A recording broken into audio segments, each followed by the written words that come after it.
Hey everyone, welcome back to the Reckless Racing Series. This is our spring run 2026. Chournos starting out on the front row this time. Last round we saw him go from back of the pack to the front. Now he gets to start out on the front row. We'll see what he does with that, if he can hold on the pressure or if it's just too much. So without further ado, we're a little behind schedule. I'm going to kick these guys off right now. Here we go.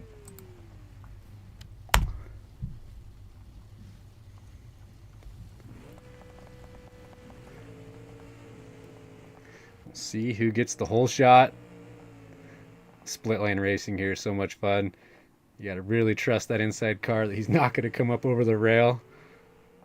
Jaeger, seasoned vet, checks it up, maybe a little too much. And now it's Chournos going to have to prove that he can hold the inside line. Jaeger gives him some space anyways. Dust starts to affect you a little bit at that point. So now we have exiting the split lane, Chournos out front. So that will be interesting to see what happens when Chournos doesn't have to pass anybody. Hopefully it's not a boring race for him and he'll have some adversity that will get the rest of the pack involved. Your second row is away. Looks like Dylan Harper and Jackson Kunkel. Dylan Harper choosing to go with that more modern Triton style car. Jackson Kunkel's taking the old school truggy. An old RCC mod, still one of the greats. Designed to be a desert influence car modified for Ultra 4. eIAPC and Waffles on the third row. Here we go. APC around the outside. Waffles is going to hold the inside line, get a good drive down the berm for some exit speed. APC beats him to the next corner, but we'll see if Waffles can carry some speed around the outside. Not an easy spot to do that. These corners have some banking on them, but they are so damn bumpy. Yeah, Waffles is going to let him go. APC is going to be going out in the desert, but I bet you Waffles has a strategy. Twisted Motorsports moving up to server 1 this event. Always a consistent, clean racer. He's one of those guys that I'm not sure if he is right now, but generally prefers running the first-person view. Likes to get the challenge. He has a pretty nice Ibex car of his own and makes it out to Johnson Valley. We're trying to convince him to do some racing. Maybe he will in 2027. But good luck to you, buddy. Go get those guys. Chournos already on the ridge. Looks like he took a rock lap for lap 1. Tonight these guys are going to be running 2 desert laps and 3 rock laps. And if you're familiar with this track at all, the desert laps are not super technical, but there are some cross grains out there with some real big gotchas and blind crests. You have to know what's on the other side. But the rock section through here is known for its traffic jams. That's where getting a good qual position, some clean air really helps. Waffles already into the rocks as well.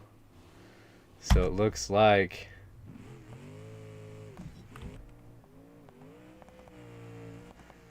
Dylan Harper chose to take a desert lap.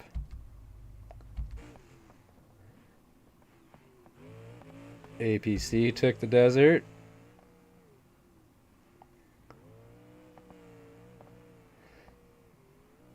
And also Jaeger. So 3 guys decided to take the desert. The other 5 decided to check off the rock lap for the first one, unless, yeah, that's Jackson Kunkel going over the big spine ridge here. I'm going to pop in and adjust my camera angle a little bit. These are too close.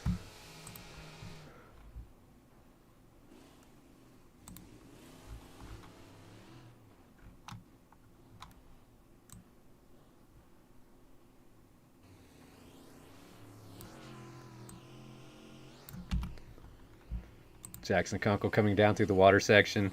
This spot right here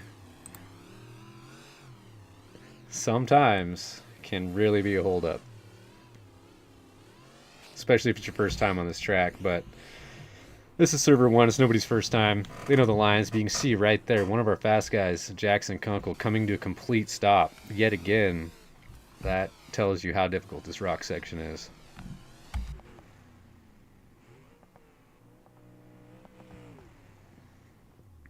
Dylan Harper, UTV racer. This thing is kind of like a big UTV, so I guess that's why it is, well, it's the obvious choice for a lot of people, mostly because it's the best car. But it doesn't always mean it's the most enjoyable one to drive. It definitely is good at doing some hero mode stuff, but you're going to lose a little bit of feel and sensitivity when it comes to really connecting with the surface you're racing on. Meanwhile, UFO, this is a pretty good one. It's a heavier car, very strong. You can see 5,100 pounds, 900 horse. So big weight, big power, strong car. Not as snappy on where you have to be a more intentional driver and carry more momentum, whereas some of the other cars with the higher to weight ratios can really go from 0 to nothing really quick. Check on Sam Chournos. He's out front. 854 horsepower, 4,974 pounds. Gives him 0.172 horsepower weight ratio. So we're watching him cruise through this desert. Watch the airspeed as well. They're matching up pretty close right now. And you can tell a good driver when their airspeed matches their wheel speed, because if you're not conscious with these high horsepower cars, you can definitely overcook the engines because your tires are not always connected to the ground. APC's making his debut up here in server 1 for this spring series. Always a fast guy. Him and Slinky Sam, who was one of the pros this year but bowed out of server 1 because he's also doing admin duties, have a super strong rivalry. They're always neck and neck, so it's good to see APC up here. We had an event queue. I'm not sure what's going on there. We'll have the admin review that later.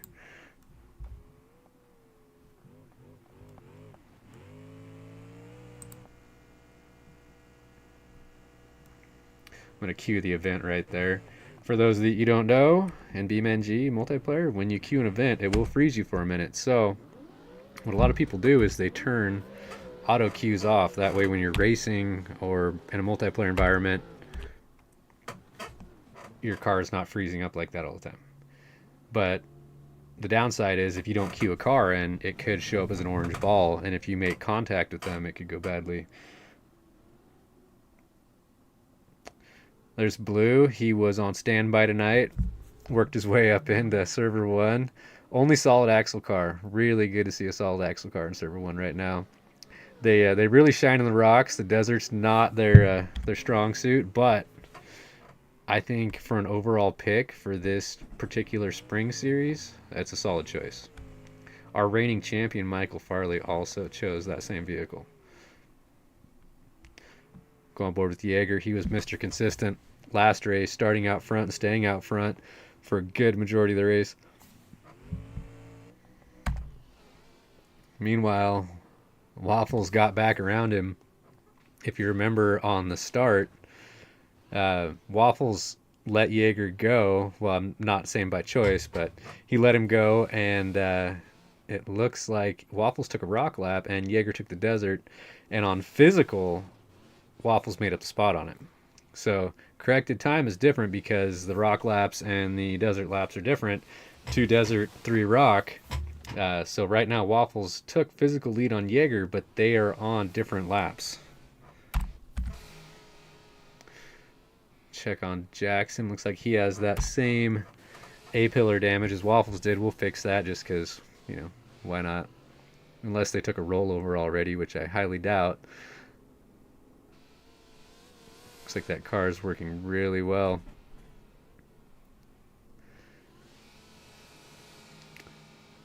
That is one nice thing about Beam. The guys that are real world car builders and understand suspension can really tune these cars to where they are very, very predictable and they handle really nice, to where you can push them to the edge. They still have compliance, but if you overcook it a little bit, they don't completely bottom out and destroy themselves.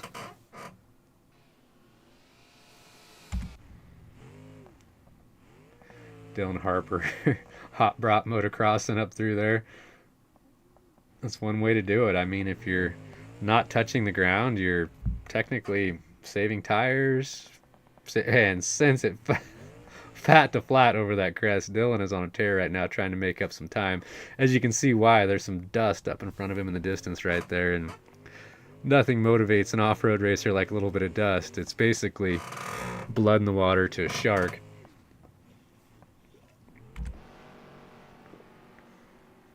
Twisted start on the last row. He's running a steady pace. He is one of the drivers who will consistently finish without repairs. So he might not be sending it quite as big as some people, but more than likely Twisted's going to bring it home clean. Let's go check on Chournos here. Still has all the body panels on that car, and I have not reset him. So that means he's not made any mistakes. I can't remember if he took the desert lap on lap 1, but I am guessing he did. And he's going to choose rock lap this time.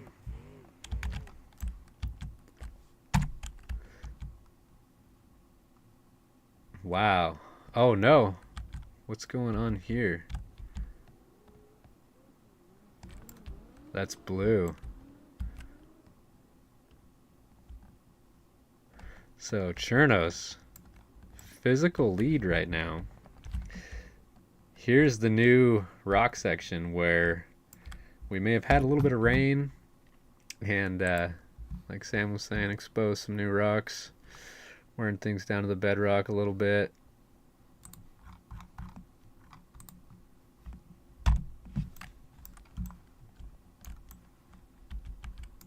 Let me get my controls adjusted here so I don't give you guys motion sickness. I am a drone pilot, don't worry. Just this is a little bit different than what I'm used to. Chournos working his way up through the rocks, and that's what I thought. Look at those body panels flying off as he goes through the pinch instead of around the bypass. Very nice. Shedding some weight, making some time.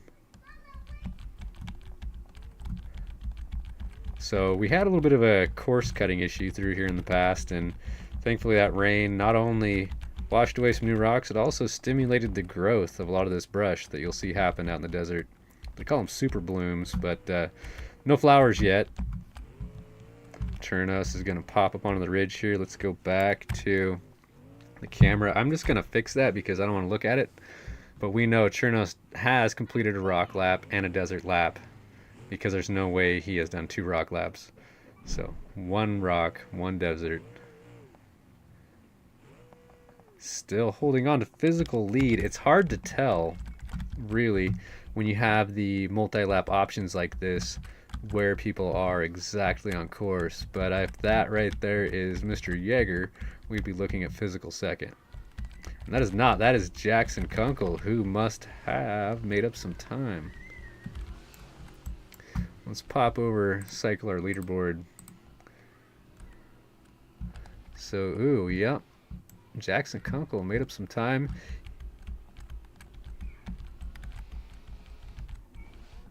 But he is VCP 6 of 8, or 6, and Chournos is 8. So that tells me that Jackson Kunkel is probably on his 2nd rock lap, meaning that he has 3 desert laps ahead of him, which is a strategy that I would probably use at this track. Is I would go out first lap, hit the desert, and if I cause any kind of damage to my car to where it makes the steering unpredictable,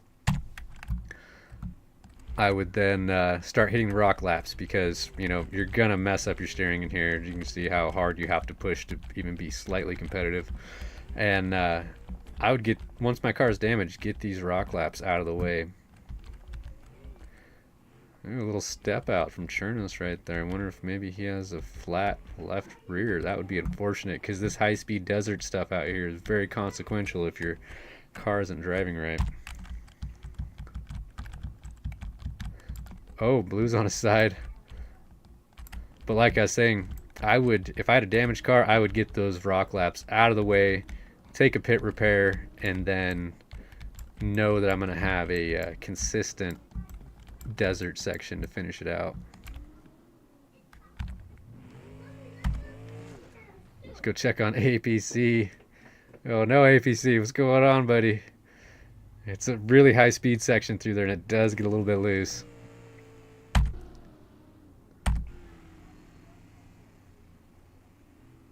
Last week's fast qualifier, Jägermeister. Looks like he's currently sitting in 3rd place on corrected. You hear him dragging the brakes. That's why I put the telemetry down there at the bottom. It's not the cleanest overlay yet, but that's a lot of valuable information right there. We know he's 82% of fuel. He didn't start with a full tank. That's so there's some strategy involved there. Put the airspeed up there, and then that way you can tell how fast people are going regardless of what their tires are doing. The timestamp 1820. That helps us marshal things. If there's any discrepancies, we can determine where someone was at any particular time. The power to weight ratio on the other side, that's another one, the custom UI apps here at Reckless Racing that we use to help monitor spec races. So when we have like a 6100 race or stock class races, we can use a power to weight ratio to give people freedom of tuning, but still keep them within a realistic boundary. That way, not just everyone who has a ton of spare time can figure out how to cheat and tune the perfect car. And I say cheat, I mean win. But, everyone's competitive. That's the thing. We're all racers here.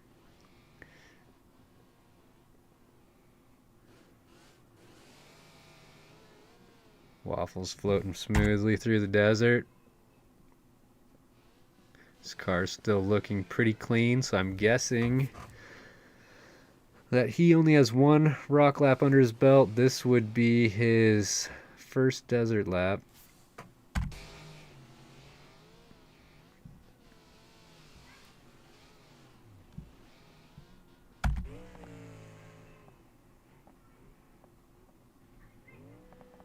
Dylan Harper still sending it every chance he gets.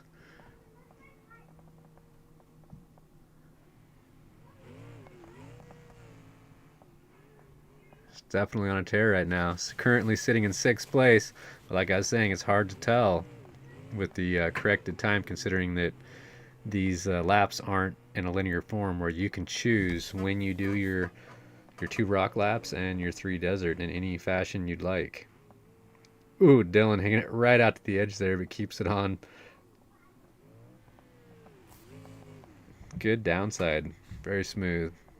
Definitely pushing. I mean, you're seeing airspeeds 40 miles an hour, but when you understand how rough this terrain is, those are definitely high speeds.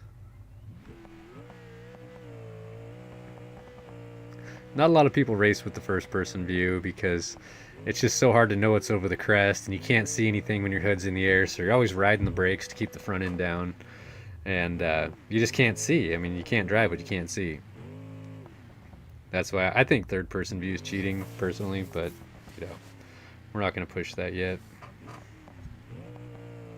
And I understand that in a real car, your visibility kind of sucks because of how much you're strapped into the car and can't turn your head with all the safety equipment on. And then if you turn on VR in a simulator, or even like a head tracking unit like a Track IR, there's eye trackers too, I believe, but that would be kind of probably a little too twitchy for racing. You can actually look around inside the cockpit, look out the passenger window, look out the driver window. It really frees up that first person view. Sadly, it does kind of tank the frame rates a little bit. You have to have a pretty big machine to run that.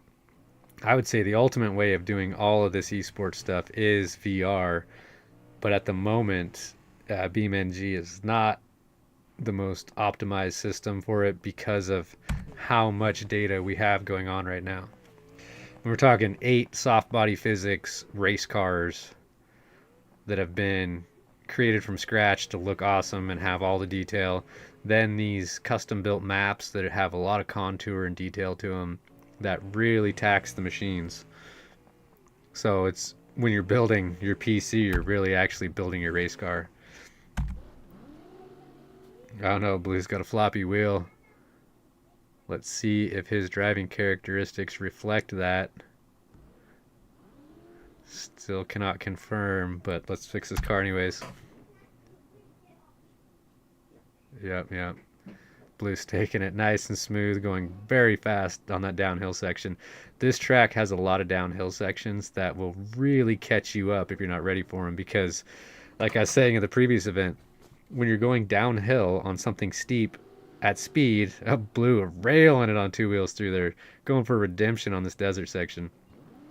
But anyways, when you're going down those hills, if you get on the brakes, not only are they not as effective because you're going downhill on dirt, but they start loading the weight up on the front end of the car. And if it's too steep, either you won't have any weight on the rear tires for traction, or you'll just end up going over the bars.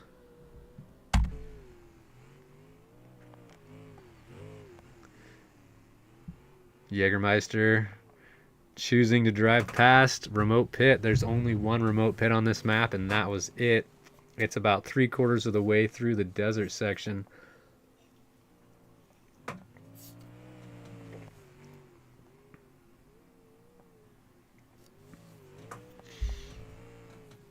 Doing a little fast guy stuff right there, straightening out the corners. See how Senior Waffles is doing back here. Running a different skin for tonight.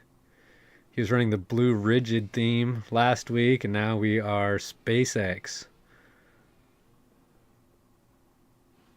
Big flick off of that. Maybe a little too much, but you could tell it was intentional in the right direction. It's one of those things where you can tell in pre-running that works every time.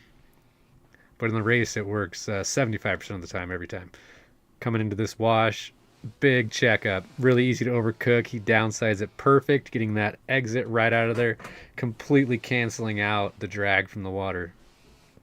If you check up too much for that little water crossing, the drag from the fluid density will actually slow you down quite a bit. But as you see Waffles downsiding into it on the gas, completely hydroplaning, blowing the water out of the way and rocketing up to the side. Jackson Kunkel coming around for what would be his third lap. We'll see if he decides to go rock or desert. Go back, check on Dillon.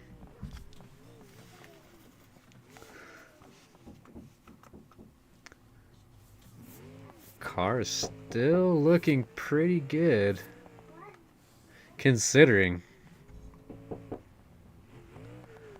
Nice little Scandi flicks through that sand section. Gets a little bit greedy with the apex on that one. This sand section has a lot of density, low traction.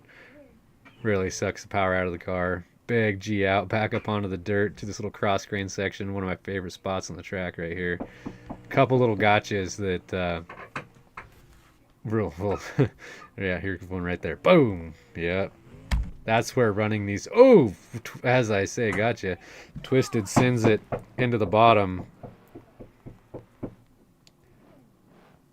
Holy moly. This track has so many of those where you send it in the bottom and it just bottoms out.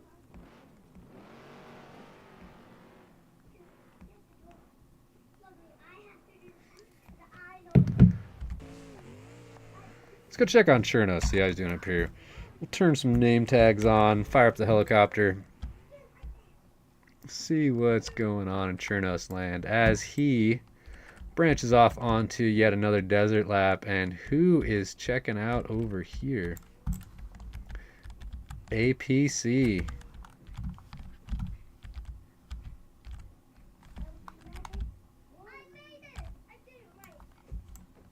What is happening? What am I seeing here?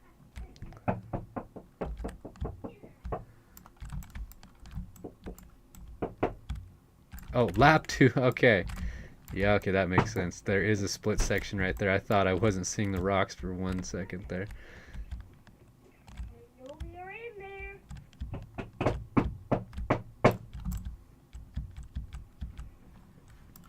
Go check on Jackson Kunkel working his way up through here. I believe this would make this his third lap.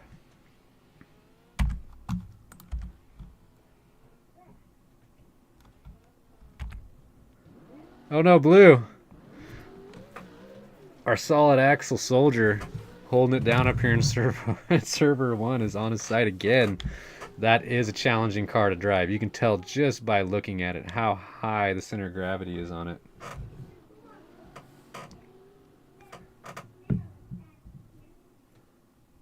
Coming through one of the big whoop sections. There's some pretty good lane choice there where you can work your way from one side to the other, but it seems like taking the right side for the exit's always the fast one. Gets you better arc going into this corner to try to carry some speed. Because one thing about these solid axle cars, if you can get them on plane, they'll skip over the whoops pretty good. But if anything happens where you have to try to get your speed back, it's really hard to do because of how much that sprung weight wants to follow the contour of the ground. To where these IFS cars, the front end can just dance. Makes it a lot easier to get back up on plane if you're getting out of sync with a whoop section or technical bumps. And not to mention they really hold up well to landing on the front end and not having your suspension completely buckle under you.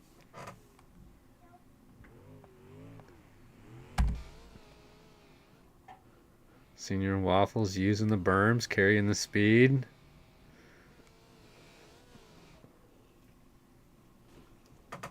Waffles is one of those veteran fast guys. He, I believe, won our second championship series. Young Cad being the first championship series winner in the Reckless Racing Series. I believe Waffles was the second, who then got the privilege to go out to Johnson Valley and drive some real cars. And I actually rode with him through the desert at 65 miles an hour in a UTV that some people wouldn't even get into. And I'll say, dude's solid. I mean, even right there, just showing it, like, maybe, we're off course a little bit, but it'll be all right. We'll find our way back.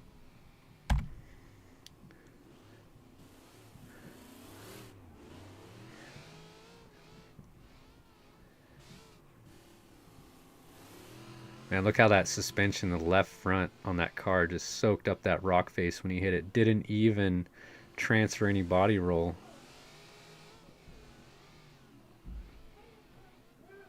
Very smooth. Skipping over the bad stuff. Making the corners. Nice work by Jackson Kunkel, who on the leaderboard right now is your current leader.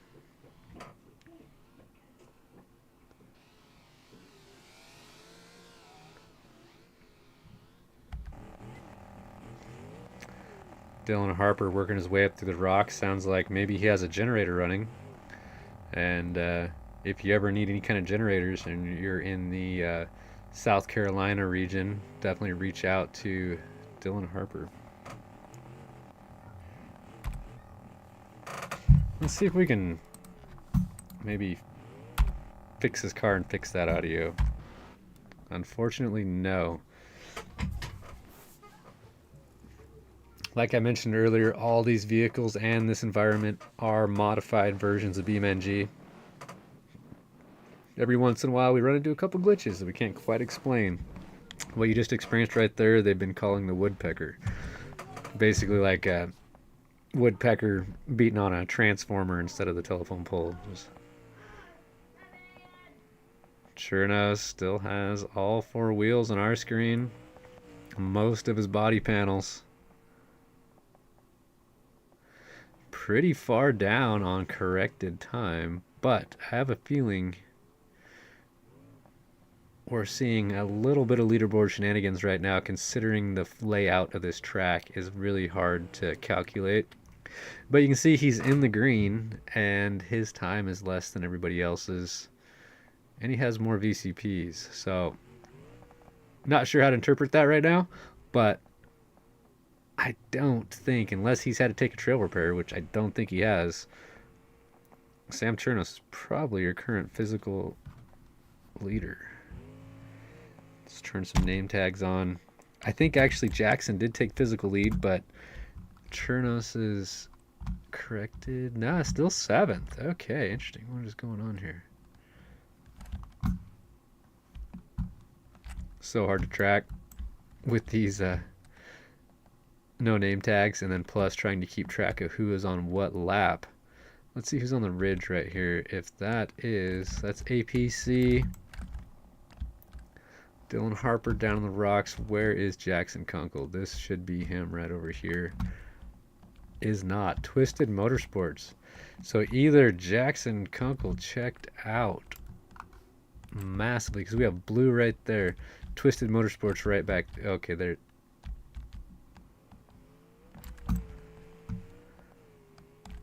This looks like it would be probably Jaeger. Alright, so Jägermeister, 5th place on corrected. Occasionally we have trouble with our VCPs when a car gets too damaged to where it can't quite register. Like if you roughed up a barcode at the grocery store. So that could be what's happening right now, but we usually don't have that issue on this track or with these cars. Blue. Our solid axle soldier here has 2 very fast IFS cars right behind him, and he is a sportsman who knows that there's a race going on and he's not in it. He's going to show the respect to the other guys and let them go, because as you're seeing right now, you have 2 very fast drivers and 2 very different cars. That IFS car, high horsepower, unlimited abuse front end, versus a mediocre horsepower solid axle car. Takes a lot more momentum, and when things go wrong, it goes much more wrong. Twisted Motorsports choosing the UFO. Great choice. Let's tab over to him. This is one of my favorite cars when I run a IFS car for this reason right here. You can see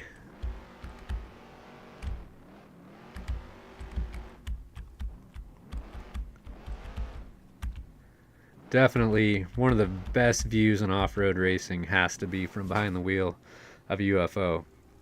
The only people I think who are probably really comparing with it are the guys that run those RS1s in the 4400 class, where they have a little more visibility out the sides and a much lighter car. Not quite the durability and tire size to deal with some of the boulders in places like Johnson Valley, but definitely quick, fast contender cars, because all my years of wheeling a Toyota pickup taught me one thing, is that it's really hard to drive at speed what you can't see. So if you're driving by braille all the time, which is really hard to do with full hydraulic steering, you're going to be slow. But if you can see it, you can drive it.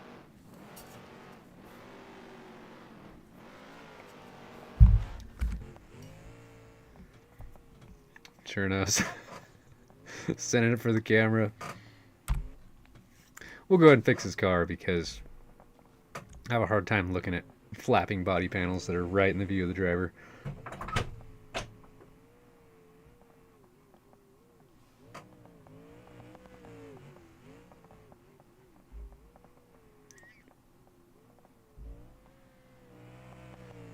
Smooth as fast. I think he forgot the slow is smooth part, because good God. Let's go check out APC. Voted by his peers one of the best looking wraps, which I agree, that is a sharp wrap. Those colors you can't go wrong with. White, black, orange, green.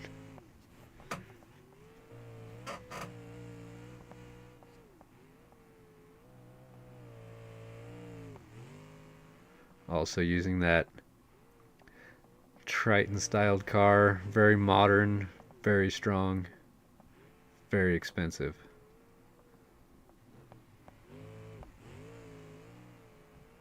APC of desert racing, short course background, comes over and races Ultra 4 with us, and shows these guys that it's not even his grassroots thing, but he can run in Server 1. And if you're into short course racing, KOB short course racing has been Thursday nights championship round going on right now. It's towards the middle, so if you haven't signed up for it yet, you're not going to be in the points, but I'm sure they'll be having another one pretty soon. Very smooth, very clean, taking the inside line, pre-driving the course. Looks like Blue is unfortunately having to listen to the woodpecker sound.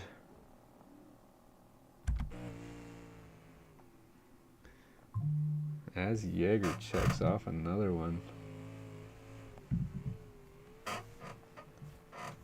This is most likely going to be Jaeger's final lap. Right now, Jackson Kunkel is already out on a desert lap, which I wish I knew. Yeah, he's on lap 4 right now. So Jackson Kunkel, currently the only one on lap 4, is well out into a desert section. So that either means if we lost track, he has one more rock lap to do or one more desert. I want to say he got his 2 rock laps out of the way already. So if it's just one more desert lap, his car is looking really good right now. All he has to do is keep it together, and you can see as he checked up over that roll, he is playing it safe right now. Meanwhile, Dillon Harper has his generator running. There's some dust in front of him. It's giving him something to chase. This reminds me of the time we raced AOP in Tennessee, and we were going down the freeway in the team motorhome with a generator on the trailer running so we could have AC coming out of the head unit on the freeway. It was pretty ingenious, I'd say. We had to make some modification of the cable routing along the way, but it all worked out. And is that dust that Dillon is chasing Mr. Twisted Motorsports Rider? I hear a generator. Sounds like at least a 5,000 watt.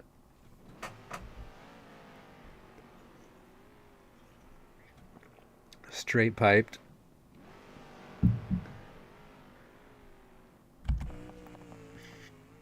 Chournos' car still looks really good. Still has those body panels on it. That tells me that Chournos has probably got his 2 rock laps done already.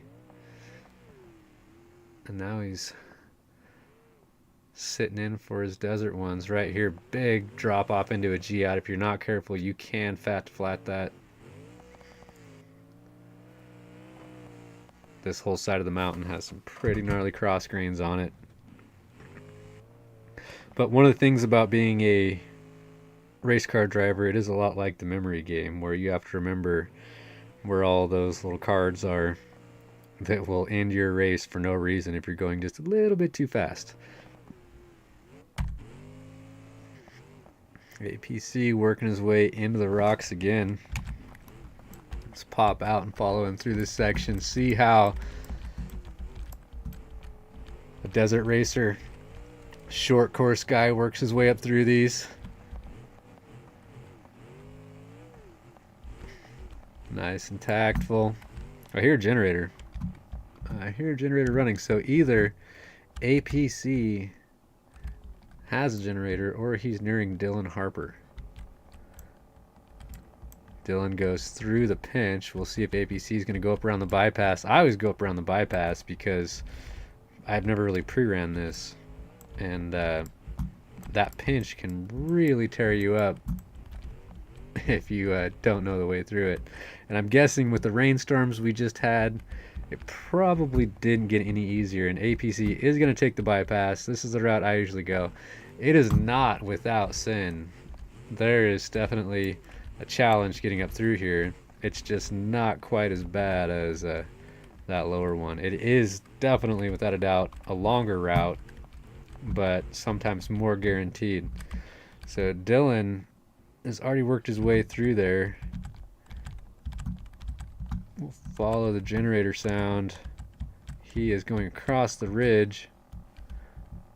He is down the big drop, or is it right here? Yes, he is down through the big drop. Coming down to this little DriverTech section. The Dosaki's barely holding on. This hill is nuts. Straight down to the bottom of the creek. Generator does not miss a lick. Thing runs like a Honda.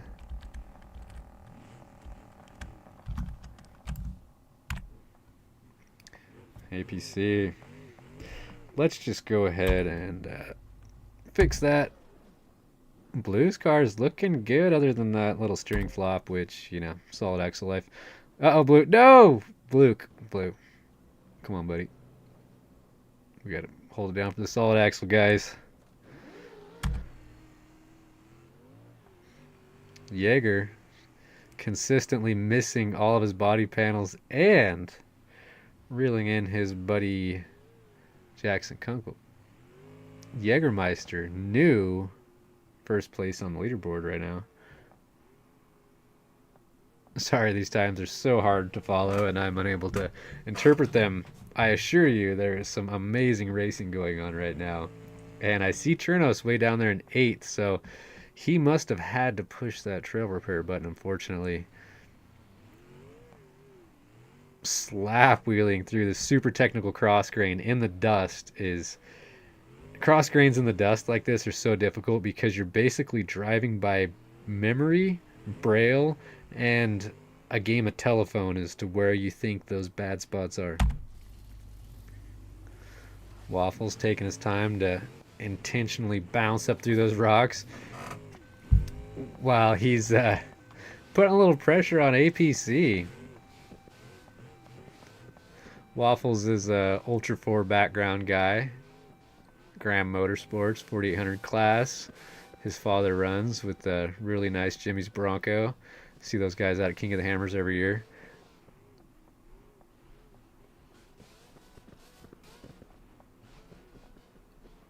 Pretty smooth, pretty smooth. APC knows he's there. Both these cars very fast in the desert, very capable in the rocks.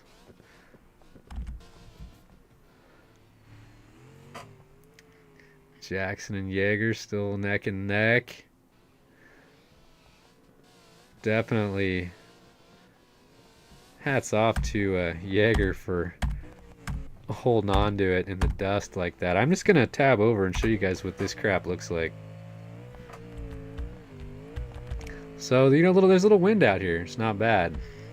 But basically, if you wanted to race at these speeds with these guys in first-person view, this is what you'd be seeing. And I even have the enhanced driver turned on right now so you don't vomit. It gets a little too overloady without it sometimes. Both drivers going past the second pit. That means they are 3/4 of the way through this final lap. Switch it back over to enhanced driver. See how the hood moves around a little bit more. Less like you're strapped in with the Hans device on, more like you're trail wheeling. But Jaeger reeling in Jackson in the dust. Oh, but dumps it. Isn't going to lose very much time in the process, but wow.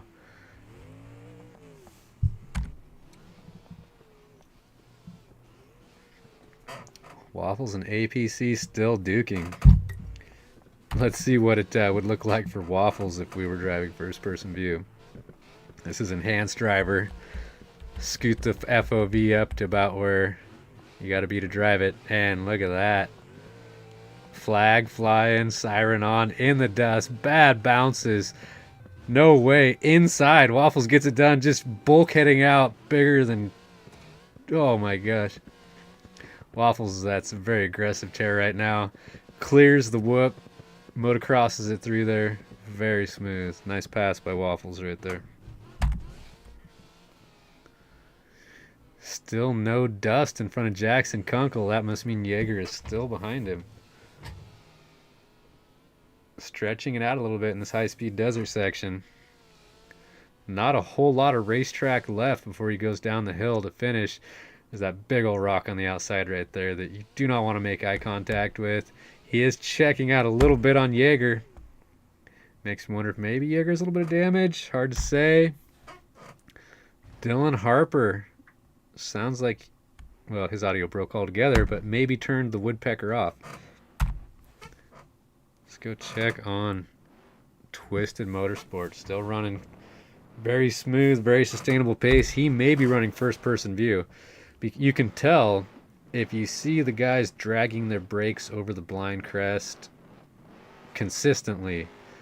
That means they're probably running first-person view. Some of the guys drag the brakes over the blind crest just because they're scrubbing the hill.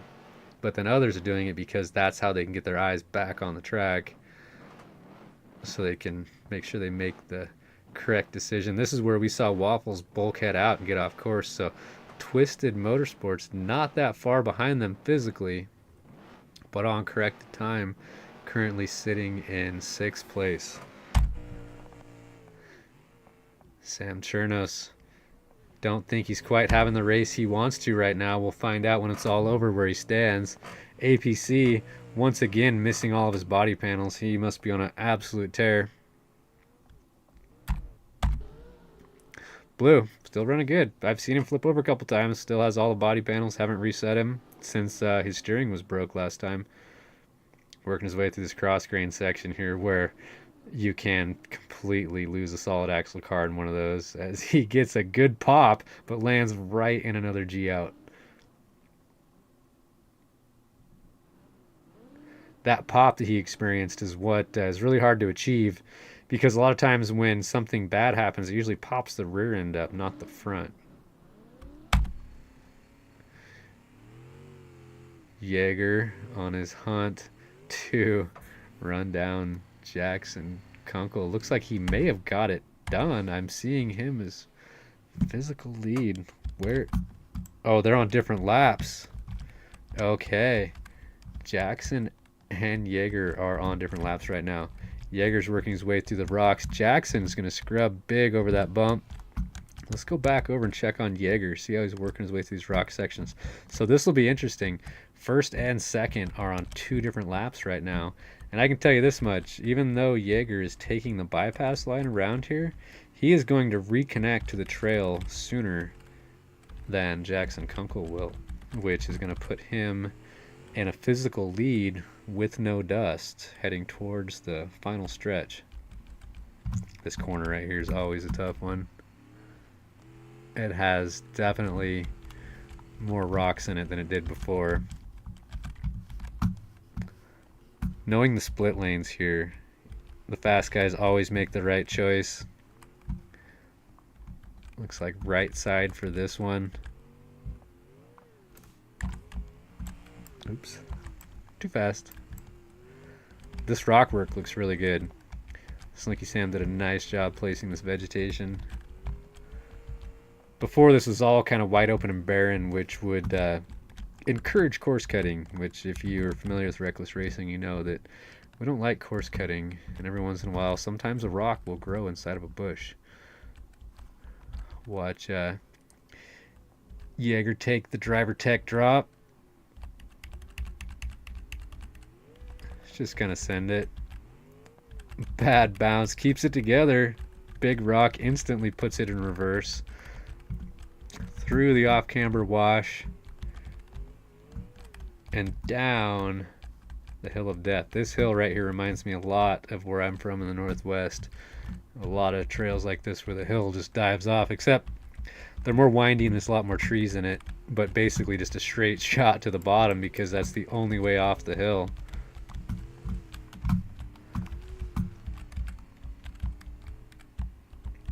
This rock canyon here has always been a tough one. If you know it, it's not terrible, but there are some spots that can trip you up. As you see, some of the fastest guys around right there getting caught up.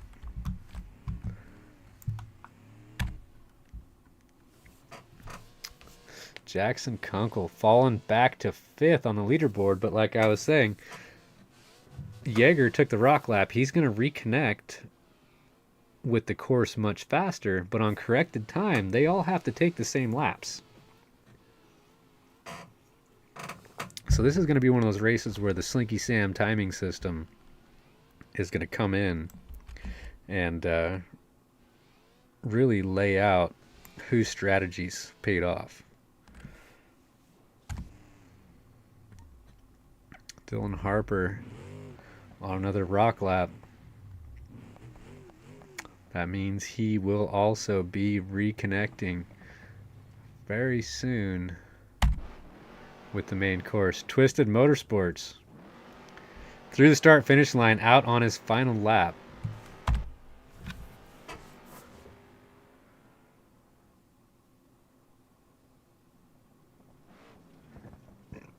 Curious to see if it is a desert lap or not.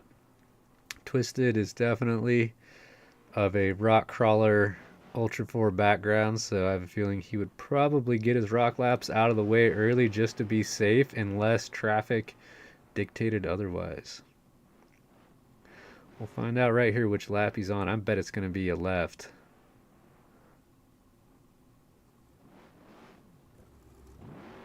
And it is. Twisted has all of his rock laps done, and he's heading out on his last desert lap. Good looking skin, can't go wrong with black and orange.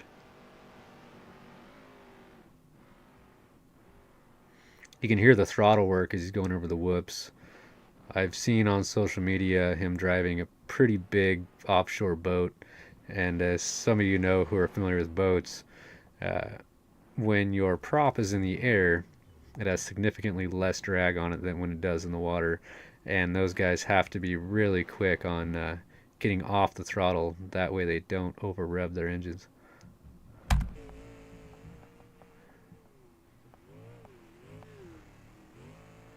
Chournos going past remote pit means he's about 3/4 of the way done with his desert lap.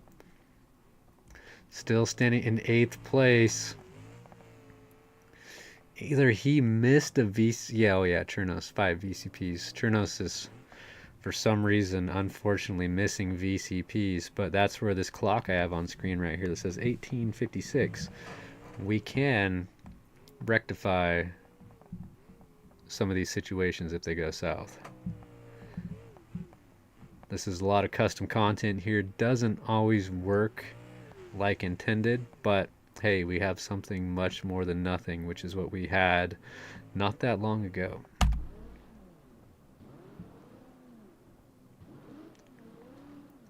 Blue running nice and smooth, working his way up through the rocks, trying not to break the car.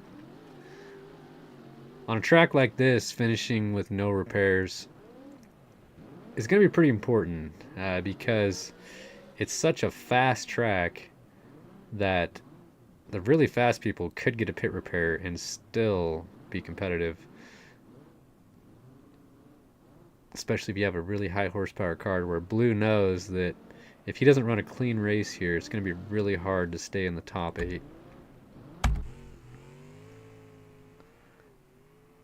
And one of the interesting things here too is, even though they're physically competing against 8 cars in Server 1 right now, there's still the other splits out there that if someone in, let's say, Server 3 put down a heater of time, they would get the championship points for that. So these guys aren't just competing against themselves, they're competing against the entire reckless community.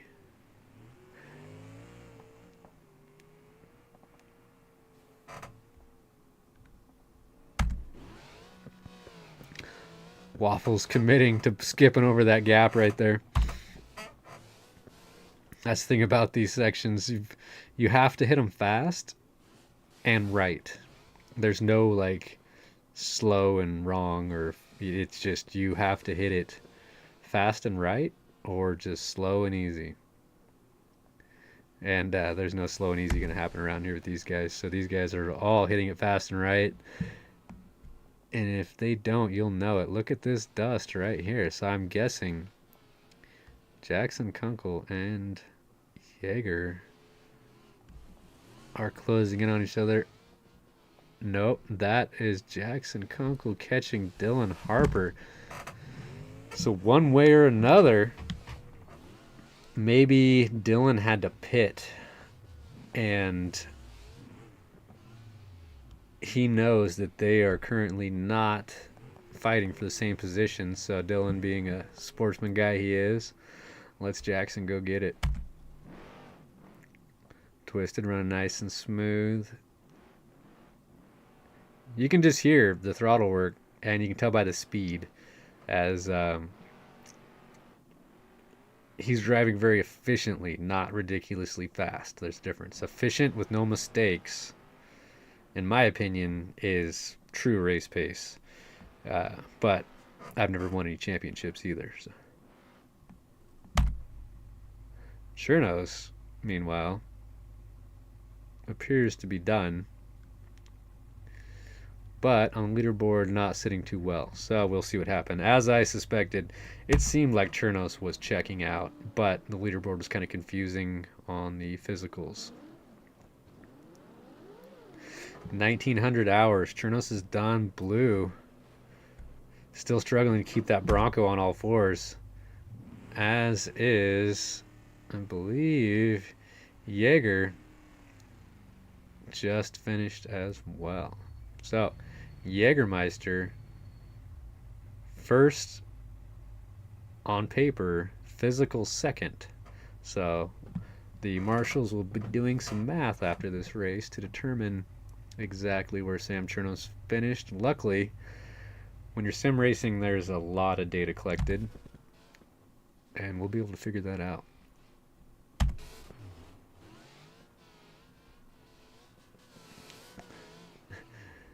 Jackson knows it's not over. He's still got to push. Jaeger is done, but corrected time, you never know. So it seems like, considering how far back Jackson is right now and how close he was to Jaeger before, he must have had to take a pit repair on the main pits down there, where it takes a while to drive off the course, get to the pit, and then wait your penalty and get back on, because they were neck and neck before, and I can't think of anything that would happen where his car would still look that good.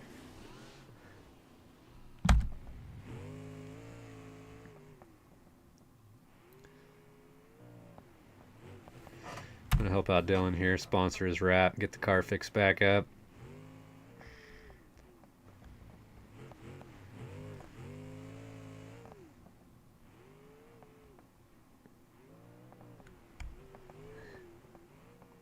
Nice cheater line by Dillon right there, guys. Don't do that. That's how bushes and rocks grow out of thin air.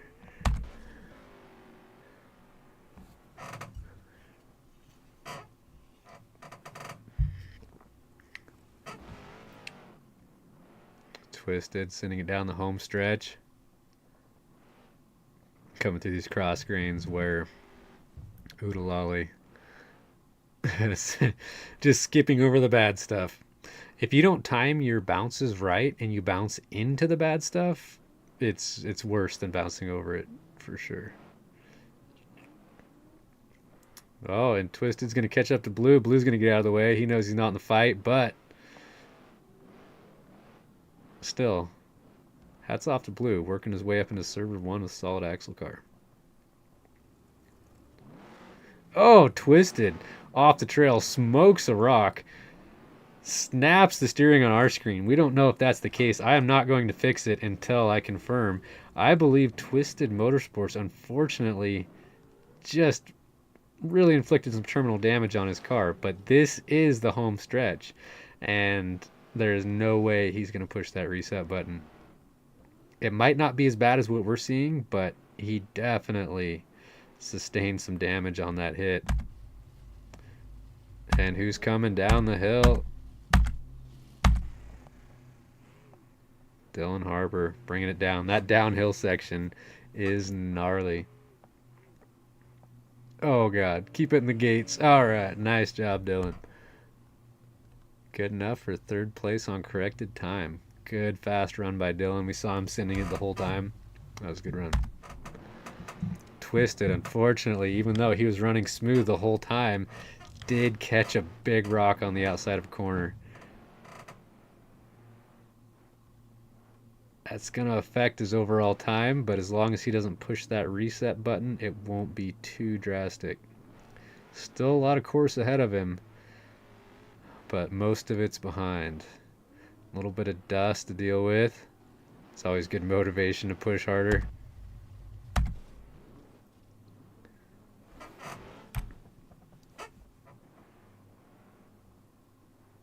Twisted definitely has some damage. I wouldn't be surprised if Blue had some steering damage as well. That's one of the Achilles heels of the solid axle world, is when your steering knuckles or linkage snap on you.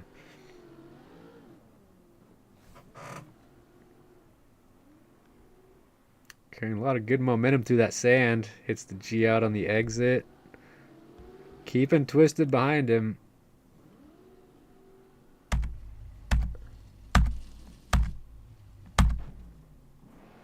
Looks like our two guys on course right now. Oh no. So I didn't repair Twisted's car. So either he took a trail and already has a flat, or at least a flat on our screen. No, that's still bent up. That it must have somehow flopped back out and corrected itself. So my consensus is going to be that Twisted currently may have a left front flat tire, but still has the corner attached to the car. Going past the final pits here, Twisted did get around Blue. So I could be wrong about that damage, but it sure seemed like after he hit that rock, the car started pulling that way and his speed slowed.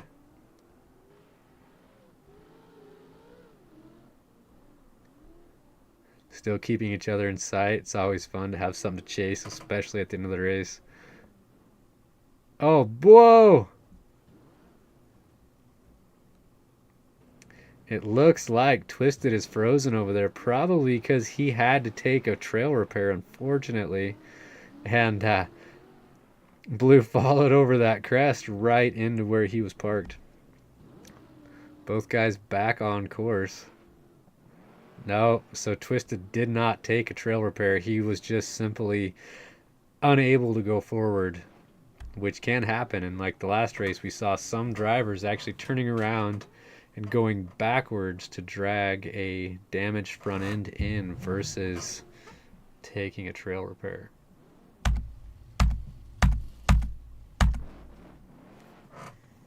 Twisted still going forward, but definitely off the pace a little bit.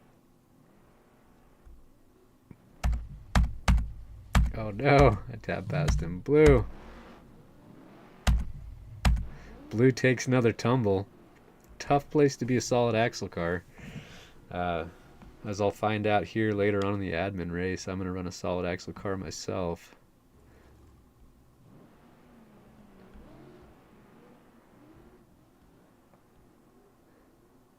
Twisted struggling, but keeping it between the lines.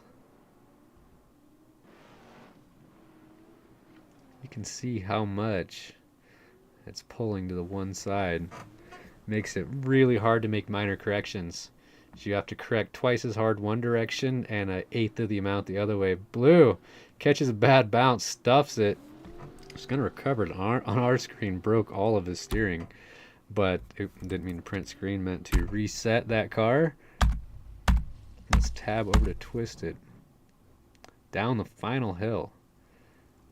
A really difficult spot to have a damaged front suspension because all the weight's loaded up on the front of the car, and if you don't thread this needle right down here at the bottom, as we saw Dillon pushing a little wide, it can end your race right there, just 100 yards from the finish line. But Twist is going to keep it together, bring it through the line. Blue course correcting, solid axle car bringing it home. Server 1, a little bit of damage. Maybe not the best luck here and there, but gets it done. All right, so right now, let's check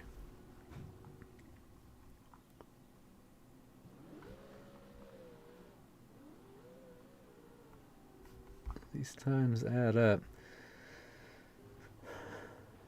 So we are going to have to go back and do a little calculating to figure out who actually won this race. But at the moment, unofficial, Jägermeister running very consistent at the front of the pack the whole season. Jackson Kunkel right there. Looks like someone got disconnected, reconnected. That was guest 242078. Waffles keeping at the top 5. Oh, as these races are ending, everyone's time's getting reset. I guess he did not read them off fast enough. So, as usual, thanks for joining, and tune in later to recklessracing.com for the official results.